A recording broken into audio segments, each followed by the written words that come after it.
जहाँ अद्भुत आनंद है। आराम की तलब है तो एक काम कर, आराम की शरण में और राम राम कर। समय अपने गति से पल पल आगे बढ़ रहा है। तो देखिए हम लोग समय को पकड़ने का प्रयत्न तो कर रहे हैं, लेकिन समय कहाँ पकड़ में आता है साहब, भाग गया 1 घंटा। और इसी तरह से जीवन प्रतिपल हमारा आपका घटता जा रहा है। मानव की स्थिति उस कच्चे मिट्टी के घड़े के समान है जिसमें पानी तो भरा है, लेकिन उसमें रिसाव हो रहा है, छिद्र हो रहा है, और घड़े को नहीं मालूम कि हम खाली होते जा रहे हैं। पनघट में कितने घट फोड़े, पनघट को इसका पता नहीं। मरघट ने कितने घर लूटे, मरघट को इसका पता नहीं। जीवन प्रतिपल घट रहा है, आयु क्षीण हो रही है, इसका आभास हमें हो नहीं पा रहा है। समय कम है और इस कम समय में करना बहुत कुछ है। आइए हम सभी लोग इस महादेव के शरण में आए हैं, उसी महादेव की शरण में बैठ करके कल सायंकाल की बेला में जहाँ से भगवान शिव की कथा को विश्राम दिया गया था, वहीं से हम लोग आगे चर्चा प्रारंभ करते हैं। शिव की स्तुति करना ये किसी के बस की बात नहीं है। चंद्रमा सूर्य जिसकी आरती उतारते हो साहब, गंगा जिनके जटाओं में आकर उलझ गई हो,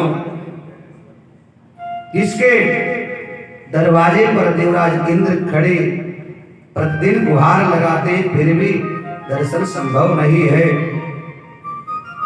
और तो और बड़े बड़े देवता जहां हाथ जोड़ करके कुछ न कुछ मांगते रहते हैं, याचना करते रहते हैं, उस शिव की स्तुति, उस शिव का आवाहन। लेकिन चूंकि एक बात ध्यान रखना, कल मैंने निवेदन किया था कि शिव हमारा आपका बाप है, और बाप के ऊपर साहब बेटे का तो अपना अधिकार होता है। वो अधिकार के साथ अपनी बात को रख सकता है, वो अधिकार के साथ अपने तरफ पिता की दृष्टि को मोड़ सकता है। शिव हमारे आपके पिता हैं, माता हैं। त्वमेव माता च पिता त्वमेव, त्वमेव बंधुः च सखा त्वमेव, त्वमेव विद्या द्रविणं त्वमेव, त्वमेव सर्वं मम देव। जगता पितरो वंदे पार्वती परमेश्वरा। जगता पितरो, जगत के पिता शिव हैं।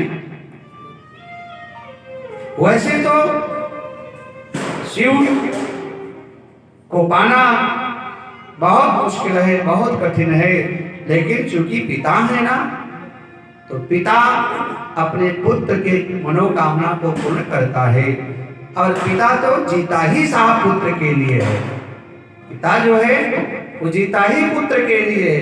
पिता का जो कर्तव्य, जो कर्म है, जो धर्म है, वो हम लोग भी कहीं ना कहीं पिता की भूमिका में हैं। और इस भूमिका में अपने आप को जब देखोगे तो हम लोग भी जी रहे हैं, लेकिन अपने पुत्रों के लिए, अपने संतान के लिए, उनके मंगल कामना के लिए। हम कहीं प्रार्थना भी करते हैं तो अपने बेटों के लिए, अपने की वो ठीक है, सुखी रहे। तो इसी प्रकार शिव हम सबका बाप है, पिता है, और वो स्वयं हमारे आपके मंगल की कामना करते हैं। ऐसे महादेव के छत्र छाया में हम सभी लोग बैठ करके शिव तत्व का कथा के माध्यम से दर्शन कर रहे हैं। श्रवण, कीर्तन और मनन, ये सायंकाल की बेला में हम सब लोग श्रवण कर रहे थे। ओम नमः शिवाय बोलो, ओम नमः शिवाय, ओम नमः शिवाय बोलो, ओम नमः शिवाय, ओम नमः शिवाय बोलो, ओम नमः शिवाय, ओम नमः शिवाय बोलो, ओम नमः शिवाय, ओम नमः शिवाय बोलो, ओम नमः शिवाय, ओम नमः शिवाय बोलो, ओम नमः शिवाय, ओम नमः शिवाय बोलो, ओम नमः शिवाय, ओम नमः शिवाय बोलो, ओम नमः शिवाय। ओम नमः शिवाय बोलो ओम नमः शिवाय। ओम नमः शिवाय बोलो ओम नमः शिवाय। ओम नमः शिवाय बोलो ओम नमः शिवाय। ओम नमः शिवाय बोलो ओम नमः शिवाय। ओम नमः शिवाय बोलो ओम नमः शिवाय। ओम नमः शिवाय बोलो ओम नमः शिवाय। ओम नमः शिवाय ओम नमः शिवाय। ओम नमः शिवाय बोलो ओम नमः शिवाय। हर हर महादेव। हर हर महादेव। हर हर महादेव।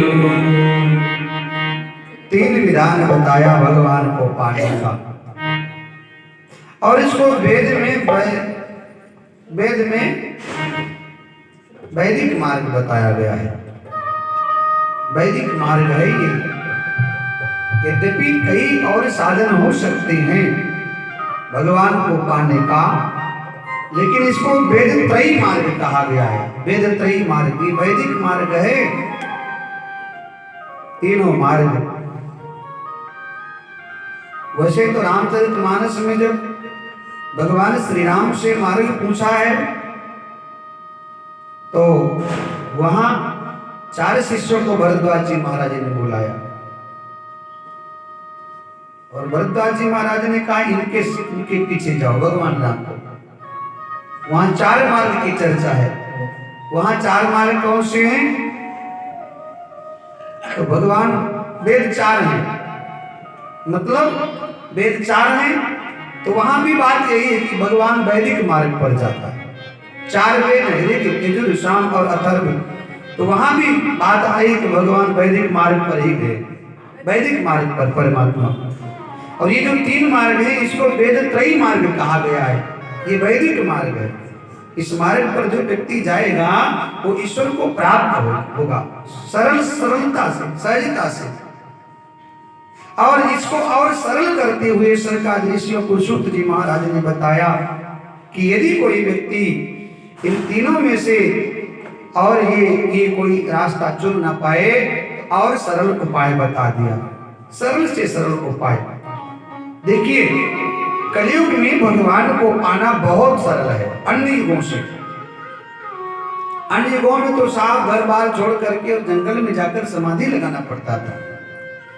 चारों तरफ आग जला करके बीच में बैठ करके तपस्या करना पड़ता था। चारों तरफ आग लगा जला करके बीच में घर परिवार सब छोड़ करके जंगल में जाना पड़ता था। अन्य युगों में कमर भर पानी में खड़े हो करके तब भगवान की आराधना किया जाता था। एक पांव के अंगूठे पर खड़े होकर भगवान की उपासना अन्य युगों में। लेकिन कलयुग में सब सरल कर दिया। एक और सरल उपाय बताया। शंकर ऋषियों ने पूछा गुरुदेव ये थोड़ा सा भी कठिन किसी व्यक्ति को लगे तो इससे सरल उपाय और क्या है? इससे सरल उपाय क्या है? तो एक बड़ा सरल उपाय बता दिया कि भगवान शिव के श्री विग्रह का दर्शन करके, भगवान महादेव को जलाभिषेक करके और नाना प्रकार उपचारों से उनकी पूजा करके भगवान को पाना सरल बताया गया। यानी भगवान को जल चढ़ा करके, जलाभिषेक करके महादेव को, ऐसी व्यवस्था और कहीं नहीं मिलेगी। भगवान शिव को जल चढ़ा करके प्रसन्न किया जा सकता है। अब इससे सरल उपाय और क्या हो सकता है? भगवान शिव को जल चढ़ाकर, अच्छा और देवताओं का एक ही स्वरूप है। उनकी आरती उतारी जा सकती है, उनको कपड़ा पहनाया जा सकता है, उनको भोग लगाया जा सकता है, उनको मानसिक अथवा वैसे भी स्नान किया जा सकता है, कराया जा सकता है। लेकिन भगवान शिव ही एक ऐसे देव हैं जिनको साहब जलाभिषेक किया जाता है, जिनको जल चढ़ाया जाता है। और उसका कोई भेद नहीं। आप भादों में जल चढ़ाओ, सावन में जल चढ़ाओ, बैसाख में चढ़ाओ, जेठ में चढ़ाओ, माघ पुष में चढ़ाओ, हर महीने में, हर ऋतु में भगवान शिव को जल आप चढ़ा सकते हैं। हर दिन जल चढ़ा सकते हैं। इनके लिए कोई एक दिन निश्चित नहीं। जैसे हनुमान जी के लिए कहा गया है कि भाई सोमवार को ही हनुमान जी को बूंदी का प्रसाद अक्सर में चढ़ता है, मंगलवार को। हनुमान जी के लिए कहा गया कि मंगलवार को जाओ हनुमान जी को लड्डू का भोग लगाओ बूंदी। ऐसे ही कभी कभी देवताओं का भी दिन बट जाया करता है, लेकिन भगवान शंकर के लिए साहब आप प्रतिदिन जल चढ़ाइए, उसमें कोई भेद नहीं, कोई दिन की वो नहीं है, ना कोई दिन का भेद है, ना कोई ऋतु का भेद है, और ना कोई महीने का भेद है। हर महीना भगवान शिव को जल चढ़ाओ, हर ऋतु में। अच्छा, ठंडी में आपको स्नान करने में दिक्कत होती होगी, ठंडी में स्नान करने में दिक्कत होती है, कठिनाई होती है क्योंकि ठंड लगती है, लेकिन गर्मी में कोई दिक्कत नहीं होती। लेकिन भगवान शिव को तो साहब 12 महीने, कोई भी महीना हो, वहाँ ऋतु का कोई भेद नहीं, वहाँ दिन का कोई भेद नहीं है। इसका मतलब ये है कि 24 घंटे वो सतत अहरनिश, हर महीने, हर घड़ी, हर पल, हर दिन, हर समय, सबे सुलभ सब दिन सब देशा, और सेवत साधन समन कलेसा। हर घड़ी वो मिलती है, प्राप्त होती है। तो यहाँ जब भगवान शिव से संबंधित कथा सुनाया कि भगवान शिव को जलाभिषेक करके शिव सरलता से, सहजता से प्रसन्न हो जाते हैं, तो प्रश्न किया गुरुदेव, आखिर में भगवान शिव का 2 प्रकार से पूजा क्यों होती है? एक तो प्रतिमा की पूजा होती है और एक लिंग की पूजा। ये शिव में भेद कहां से आ गया? भेद कहां से आया? और देवताओं के साथ ऐसा भेद नहीं, लेकिन शिव में ये भेद कहां से आया कि एक विग्रह की पूजा और एक लिंग की पूजा। तो बड़ी सुंदर कथा सनकादिक ऋषियों को सूत जी महाराज ने सुनाया। यहाँ सृष्टि की उत्पत्ति की कथा सुनाई है। सृष्टि की उत्पत्ति कैसे हुई? भगवान शिव ने सृष्टि की रचना की। जब अपने मन में बात सोची, संकल्प लिया, तो भगवान शिव की ही कृपा से जल के ऊपर आदि नारायण, शेष नारायण के ऊपर आदि नारायण अर्थात विष्णु, विष्णु के नाभि से कमल, कमल से ब्रह्मा की उत्पत्ति होती है। तो जब ब्रह्मा जी की उत्पत्ति हुई तो ब्रह्मा जी ने संसार में देखा पूरी दुनिया जलमग्न है, चारों तरफ जल ही जल है। ब्रह्मा जी ने विचार किया ये सब क्या है? जल दिखाई पड़ा, फिर जल के सिवा कुछ नहीं दिखा। उनको बहुत ढूंढा, परंतु ब्रह्मा जी को कुछ नजर नहीं आया। ब्रह्मा जी अचंभित हुए, इस इतने विराट सृष्टि में, संसार में एक जल है, एक मैं हूं, दूसरा कोई तत्व नहीं है। ब्रह्मा जी चिंतन करने लगे, मनन करने लगे। ब्रह्मा जी विचार करने लगे कि मैं कौन हूं? भाई मैं कौन हूं? मेरा भी कोई तो मालिक होगा, मेरा भी कोई तो बाप होगा, मेरा भी कोई अधिष्ठाता होगा, मेरा भी कोई विधाता होगा, मैं कौन हूं? तो ब्रह्मा जी ने जब अपने आप से ऐसा पूछा कि मैं कौन हूं, मैं कौन हूं, तो ब्रह्मा जी को इसका कोई जवाब नहीं मिला। एक बात ध्यान रखना, शिव पुराण का दर्शन है कि सृष्टि में प्रत्येक जीव ब्रह्मा की भूमिका में है, और जीव पहले खुद को पहचान लगी, मैं कौन हूं। हमें आपको दूसरे की पहचान बाद में करना है, पहले खुद को पहचानो कि तुम कौन हो, मैं कौन हूं। और कल मैंने निवेदन किया था कि जब आप अपने आप को पहचानोगे, हम अपने आप को पहचानेंगे, हम जब हमको पहचानने लग जाएंगे तब हम पाएंगे कि जो हम हैं वो कोई नहीं है। तुम वो हो कि जब ध्रुव बन जाते हो तब भगवान को प्रकट कर लिया करते हो। तुम वो हो जब प्रहलाद बनते हो तो उसको खंभे में आना पड़ता है। तुम वो हो जब द्रौपदी बन जाती हो तब कृष्ण को वस्त्र के रूप में आना पड़ता है। तुम वो हो कि सावित्री बनती हो तो सत्यवान को, अपने पति को यमराज के हाथों से तुम छुड़ा लिया करते हो। तुम कौन हो? अपनी क्षमता को पहचानो, अपनी शक्ति को पहचानो, क्योंकि तुम साधारण व्यक्ति हो नहीं। तुमको जिसने बनाया है ना, वो बनाने वाला बहुत महान। कल शाम को आदरणीय ग्रोथ साहब जी बता रहे थे कि ब्रह्मा जी ने सृष्टि की जब रचना किया ना तो बहुत कुछ बना दिया, लेकिन संतुष्टि नहीं हुई। संतुष्टि नहीं हुई। आखिर में जब उन्होंने मनुष्य को बनाया तो मनुष्य ने कुछ खोज किया। मनुष्य ने खोज किया, मैं कौन हूँ, कहाँ से आया, क्या करना चाहिए। तो ब्रह्मा जी ने कलम को तोड़ दिया कि बस अब हमारी जो इच्छाएं थी, हमारा उद्देश्य पूर्ण हो गया। क्योंकि व्यक्ति जब खुद को पहचानने लग जाए ना, तब समझ लेना चाहिए उसके जीवन में ज्ञान आया है, उसके जीवन में प्रकाश आया है। जब अपनी बुराई को ढूंढने लग जाओगे, खुद को तलाशने लग जाओगे, तब समझ लो कि संसार भी तुम्हारी समझ में आ जाएगा, परमात्मा भी तुम्हारी समझ में आ जाएगा। सबसे पहले हमें दूसरों को पहचानने से पहले हमें खुद को पहचानना है। ये शिव पुराण का दर्शन है। लेकिन एक बात ध्यान रखना, जीवन बीत जाया करता है, व्यक्ति अपने आप को पहचान कभी कभी नहीं पाता। ताउम्र व्यक्ति का बीत जाया करता है, कभी कभी व्यक्ति अपने आप को पहचान नहीं पाता है। अपने आप को पहचानना है साहब, तो मेरा बनना पड़ेगा। जो तुम जहर भी आराम से पी लोगे, अपने आप को पहचान जाओगे तो मीरा बन करके तुम जहर पी तो लोगे, लेकिन जहर तुम्हारा कुछ बिगाड़ नहीं पाएगा। क्योंकि जहर से ज्यादा प्रभावशाली उस परमात्मा की ताकत है, उसकी क्षमता है, उसकी सत्ता है। खुद को पहचानो पहले। लेकिन असंभव है अपने आप को पहचानना, असंभव। पति पत्नी को साथ रहते रहते साहब 10 साल हो गया। कितने साल? 10 साल। एक दिन अचानक पत्नी कहती है, अजी हम तो तुमको 10 साल में पहचान ही नहीं पाए कि तुम हो क्या चीज। 10 साल। कभी कभी तो साहब ये 20 साल तक ऐसी घटनाएं घट जाती है। 20 साल तक आराम से रहे, बड़े बड़े बच्चे हो गए, बहू आ गई घर में, लेकिन एक दिन श्रीमती ने ताल ठोक दिया और बोली, अजी 20 साल हो गया लेकिन आपको हम आज तक। अक्सर में होता है साहब, अरे जब खुद को नहीं पहचान पाए हो तो सामने वाले को क्या पहचानोगे। पहले खुद को पहचानो। ब्रह्मा जी ने खुद को पहचाना, मैं कौन हूं। कि मन की तरंग मार लो,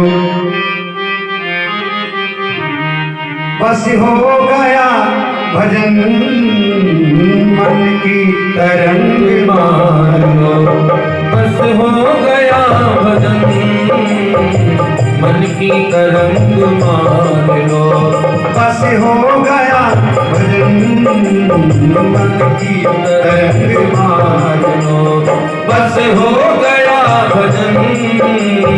मन की तरंग मार लो, मन की तरंग मार लो, बस हो गया भजन।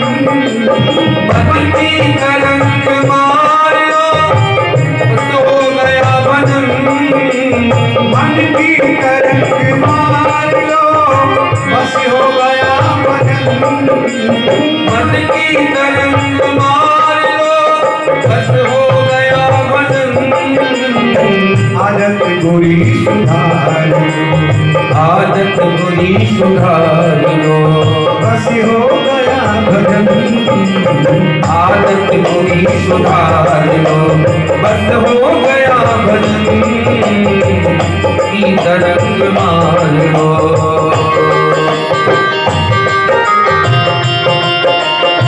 शंकर भगवान की जय हो।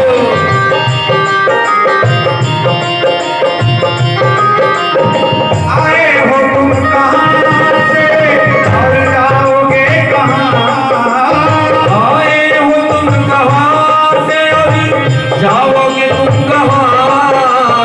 आए हो तुम कहाँ से और जाओगे कहाँ। आए हो तुम कहाँ से और जाओगे तुम कहाँ। इतना तो दिल विचार लो, इतना तो दिल विचार लो, बस हो गया भजन। आया पूरी सुधार लो, बस हो गया भजन। आदत बुरी सुधार लो, बस हो गया भजन। मन की तरंग मार लो, बस हो गया भजन। मन की तरंग मार लो, गया भजन। मन की तरंग मार लो, बस हो गया भजन। मन की तरंग मार लो। भजन गाने का केवल एक ही मतलब है, भजन में सूत्र है साहब। जिस भजन में हरि का नाम न हो उस भजन को गाना ना अरे चाहिए। कथा अपने आप में भजन है साहब। भजन का मतलब क्या है कि भज ना भज ना भज, किसको भज? जो भजने वाला है। भजन का मतलब ही है कि भज किसको? जो भजने वाला है। और भजने वाला तो शिव ही साहब। सत्यम शिवम सुंदरम, दो बातें हैं, आए हो तुम कहां से और जाओगे तुम कहां। ये दो बात है साहब, जीवन का निचोड़ है, जीवन का सार है। इसमें ब्रह्मा जी खुद को पहचानने लगे, मैं कौन हूं, मेरा अधिष्ठाता कौन है, मेरा निर्माता कौन है, मेरा निर्माण करता कौन है, मुझे बनाने वाला कौन है, यहाँ किसने मुझे भेजा है। दो बात ध्यान रखना, एक तो आए हो तुम कहां से और एक जाना तुम्हें कहां पर है। इस बात को आप जब समझोगे, जब आप ढूंढोगे, जब गहराई में उतरोगे, तब धीरे धीरे धीरे धीरे धीरे धीरे आप डायरेक्ट भगवान तक पहुंच जाओगे। एक सीढ़ी है, जैसे आपने विचार किया हम कहां से आए, तो आपको खबर लगे कि हम तो अपने पिता माता के यहाँ से माध्यम से आए।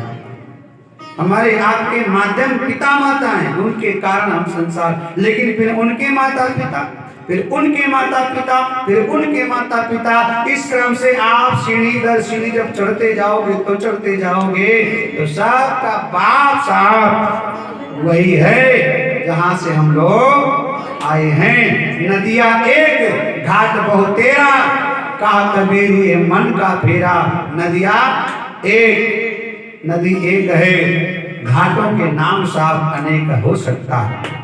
फिर जाना कहां पर है, हमें आपको इस पर आप थोड़ा विचार कीजिए, कहां जाना है साहब। ये शरीर मिट्टी में मिल जाएगा, अग्नि अग्नि जल तत्व में, जल जल तत्व में, पृथ्वी पृथ्वी तत्व में, आकाश आकाश तत्व में सो मिल जाएगा। और आखिर में बचेगा शमशान की राख, वो भी नष्ट हो जाती है। फिर शेष बचता है अवशेष, शेष बचता है अवशेष, वो भी गंगा आदि नदियों में प्रवाहित करके वो भी नष्ट हो जाता है। लेकिन तत्पश्चात बचता है केवल महेश, शेष बचता है अवशेष, वो भी नष्ट हो जाता है। लेकिन बाद में बचता है महेश, जो कभी नष्ट होने वाला नहीं है। तो ब्रह्मा जी ने विचार किया, मैं कौन हूं, मैं कहां से आया हूं, मैं कहां से आया हूं। बड़ी देर तक चिंतन करते रहे, तब आकाशवाणी। देखिए एक बात बताऊं, वैसे तो खुद को समझना बहुत मुश्किल है, लेकिन जब आप थोड़ा सा कोशिश करोगे ना, प्रयत्न करोगे ना साहब, तब कोशिश करने वालों की कभी हार नहीं होती। लहरों से डर के नौका पार, कोशिश तो करो।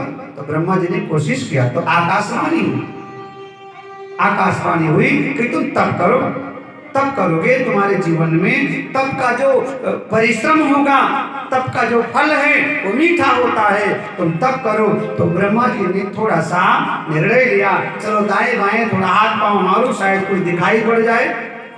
तो जिस कमल के फूल के ऊपर बैठे थे ना, उसमें छिद्र था नाल में, उसमें घुस गए। देखो ये जड़ कहां तक, तो कई वर्ष तक उसमें फंसे रह गए। कमल का छिद्र क्या है, ये माया है साहब। आप माया में जब उलझ जाओगे तो आप फंस जाओगे, तब आप ताउम्र फंसे रहोगे। ये कमल का जो पुष्प है वो तो खिला हुआ है, लेकिन उसके नीचे जो साहब नाल है ना, जो उसकी टहनी है, उसमें छिद्र पाया जाता है। और छिद्र क्या है, ये संसार की माया है। इसमें जब आप घुस जाओगे ना, तब इसमें आप निकल नहीं पाओगे, कई जन्म लग जाएगा। बहुत कम लोग हैं कि एक आध जन्मों में निकल आया करते हैं, नहीं तो कई ब्रह्मा जी को साहब कई वर्ष लग गए, लेकिन कुछ हाथ नहीं लगा। फिर आकाशवाणी ने जो मार्ग बताया था तब करने लगे, लेकिन तब करें तो किसका? कोई आधार तो होना चाहिए। ध्यान किसका करें, चिंतन किसका करें? तो एक शब्द सुनाई पड़ा ओम, एक शब्द सुनाई पड़ा ओम, और उस ओम का एक स्वरूप बनता नजर आया, उसका एक स्वरूप बनता नजर आया। ब्रह्मा जी को दिखाई पड़ा, शब्द ओम सुनाई पड़ा, और फिर उसी ओमकार का ओमकार बिंदु संयुक्तम नित्यम ध्यायन्ति योगिनः कामदम मोक्षदम चैव ओमकाराय नमः। उसी ओमकार का चिंतन करते करते ब्रह्मा जी धीरे धीरे उनका मन जो अशांत था वो शांत हुआ, और अशांत मन को थोड़ी सी शांति मिली, लेकिन ब्रह्मा जी को जो तलाश थी, ब्रह्मा जी को जो खोज थी, वो उनको अभी तक नहीं मिल पाया। भगवान की प्रेरणा से भगवान विष्णु की ब्रह्मा जी का दर्शन होता है। विष्णु का दर्शन ब्रह्मा जी को हुआ, शिव की कृपा से ब्रह्मा जी ने विष्णु भगवान का दर्शन किया। विष्णु क्या है? जगत के आधार हैं, जगत के आधार हैं विष्णु। और विष्णु क्या है? शिव के सृष्टि के एक स्तंभ हैं साहब। जो शिव की सृष्टि है उसके एक स्तंभ हैं। जैसे कोई मकान किसी दीवार पे, किसी पिलर पे खड़ा हो जाया करता है, ऐसे ही ये सृष्टि जो है विष्णु भगवान के पिलर पे मानो खड़ी है। और उस पिलर का भी निर्माता साहब जो होता है वो महादेव है। पिलर पे तो मकान खड़ा है, लेकिन पिलर को किसी ने बनाया जरूर है, और जिसने पिलर बनाया साहब वो अदृश्य मिस्त्री होता है, कोई रचनात्मक कोई और होता है। तो भगवान शिव की कृपा से, शिव की प्रेरणा से ब्रह्मा जी को विष्णु भगवान का दर्शन तो हुआ, लेकिन चूंकि अभी साधना की कमी थी, तपस्या का अभाव था, इसलिए ब्रह्मा जी को विष्णु भगवान को देखकर मोह उत्पन्न हुआ। और ब्रह्मा जी ने विचार किया, लगता है मेरे तरह ये भी जीव भ्रमित है, भटका हुआ है। मेरे तरह अक्सर में देखा गया है, कोई भटका हुआ जीव जब अपने आप को देखता है तो उसको लगता है कि समाज सब भटका हुआ है, सारा संसार भटका हुआ है। एक व्यक्ति भटका हुआ होता है तो उसको लगता है सब भटके हुए हैं। एक व्यक्ति धर्मात्मा होता है, वो सबको धर्मात्मा बनाना चाहता है। एक व्यक्ति भटका हुआ है, वो सबको भटकाना चाहता है। एक व्यक्ति बेईमान है, सबको बेईमान बनाना चाहता है। एक व्यक्ति चोर होता है, सबको चोर बनाना चाहता है। धर्मात्मा व्यक्ति अपने सांचे में सबको डालना चाहता है।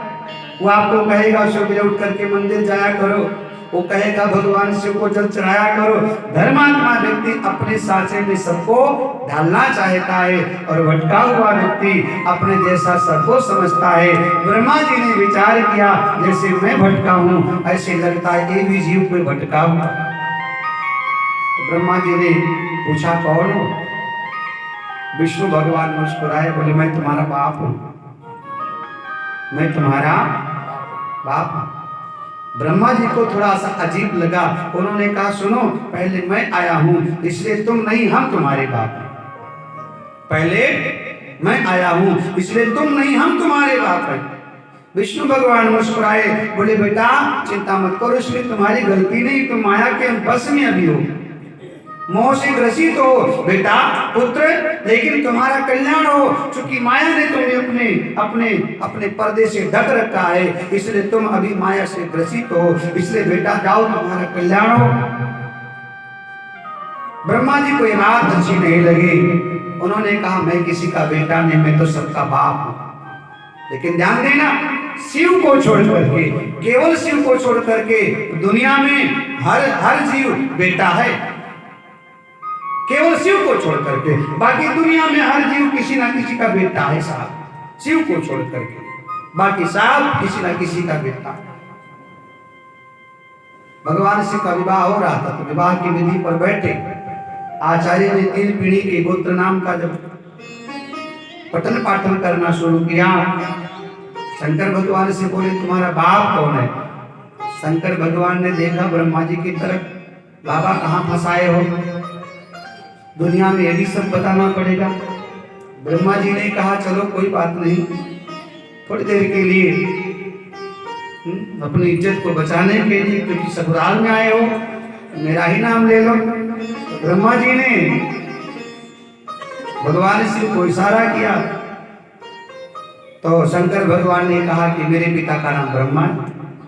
तो बोले दादा कौन है, फिर फंस गए। तो बोले दादा किसको बता दें। तो ब्रह्मा जी की तरफ देखा तो ब्रह्मा जी ने कहा ये काम करो, चलो विष्णु भगवान को कह दो मेरे दादा। तो कह दिया विष्णु भगवान मेरे दादा। अब बोले पर दादा कौन है।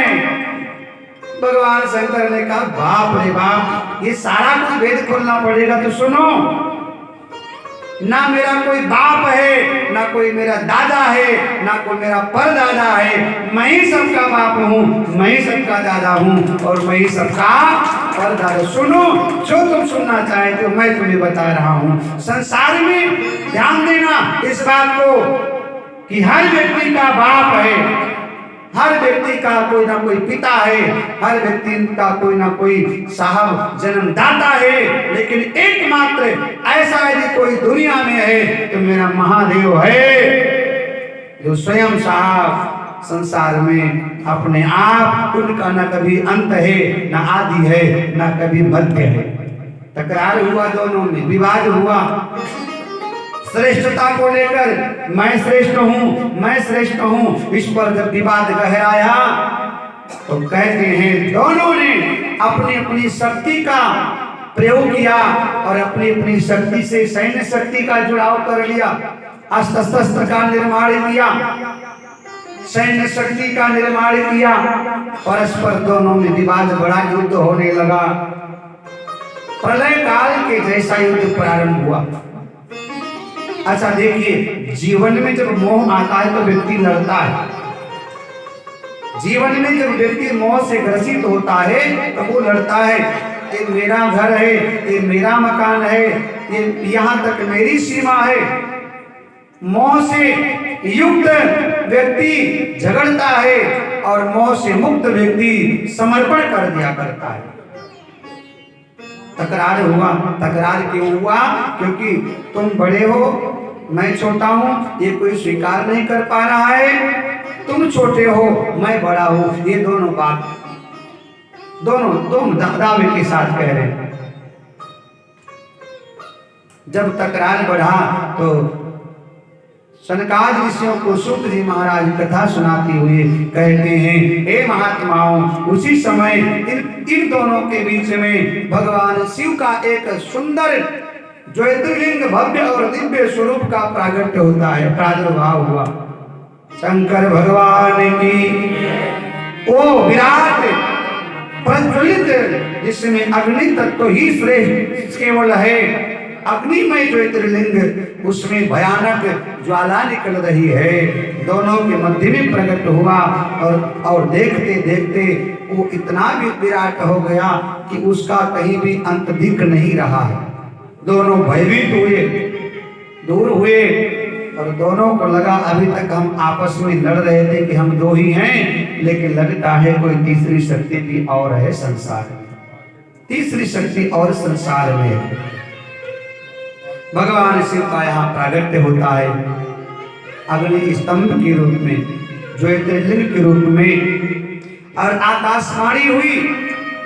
आकाशवाणी ने कहा, सुनो, तुम दोनों में श्रेष्ठ कौन है, इसका पता इस बात से लग जाएगा। ये जो ज्योतिर्लिंग है इसका अंत और आदि और मध्य ढूंढ करके आओ। दोनों में सहमति बन गई। ब्रह्मा जी ने कहा मैं ऊपर को जा रहा हूँ, विष्णु भगवान ने कहा मैं नीचे को जा रहा हूँ। और विष्णु भगवान शूकर का रूप धारण करके रसातल को जाने लगे और ब्रह्मा जी हंस के ऊपर आरूढ़ होकर ऊर्ध्वगामी हुए, आकाश मार्ग से ऊपर जाने लगे। इस ज्योतिर्लिंग का अंत कहाँ पर है और आदि कहाँ पर है, यानी श्री गणेश कहाँ से है और विश्राम कहाँ पर है, ढूंढने के लिए दोनों गए। विष्णु भगवान तो साहब कुछ दिन में लौट